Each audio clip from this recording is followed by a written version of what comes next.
എത്രയൊക്കെ നന്മയോടെ നിന്നാലും കൂടെ നിൽക്കേണ്ടവരിൽ ചിലർ നിന്നെ അവഗണിക്കുകയും ഒറ്റപ്പെടുത്തുകയും ചെയ്യും. ചിലപ്പോൾ നിന്റെ അറിവിൽ പോലുമില്ലാത്ത കുറ്റങ്ങൾ ചാർത്തുകയും എന്തു പറഞ്ഞാലും നിന്നെ കേൾക്കാനും വിശ്വസിക്കാനും ആരുമില്ലാത്ത അവസ്ഥയും ഉണ്ടാകാം.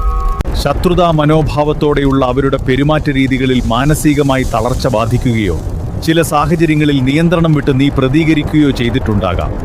എന്നാൽ അതൊക്കെയും കൂടുതലായി നിന്നെ വിമർശിക്കുവാനുള്ള കാരണമായി മാളുകയും ചെയ്തിട്ടുണ്ടാവും. ഇവിടെ നീ ശ്രദ്ധിക്കേണ്ടത് നിനക്ക് ചുറ്റിലുമുള്ള വിമർശകരെയല്ല, അവരുടെ ശ്രദ്ധ നിന്നിലേക്കും നിന്റെ ശ്രദ്ധ അവരിലേക്കും പതിപ്പിച്ച് സ്വയം മറസൃഷ്ടിച്ച സന്തോഷത്തിൽ കഴിയുന്ന അദൃശ്യ സാന്നിധ്യമായി നിലനിൽക്കുന്ന വ്യക്തിയെ, നിന്നെയും നിന്റെ വാക്കുകളിലെ സത്യത്തിനെയും ഭയപ്പെടുന്ന അയാൾ സ്വന്തം കുറ്റങ്ങളെ മറയ്ക്കുവാനും നിന്റെ ചോദ്യങ്ങളെ ഇല്ലാതാക്കുവാനും കണ്ടെത്തിയ മാർഗമാണിത്. അതിനാൽ രണ്ട് വശത്തും ഒരേപോലെ നിറസാന്നിധ്യമായി നിൽക്കുന്നവരോട് നിന്നെ വിമർശിക്കുന്നവരെക്കുറിച്ചുള്ള പരാധീനതകൾ സംസാരിക്കാതിരിക്കും.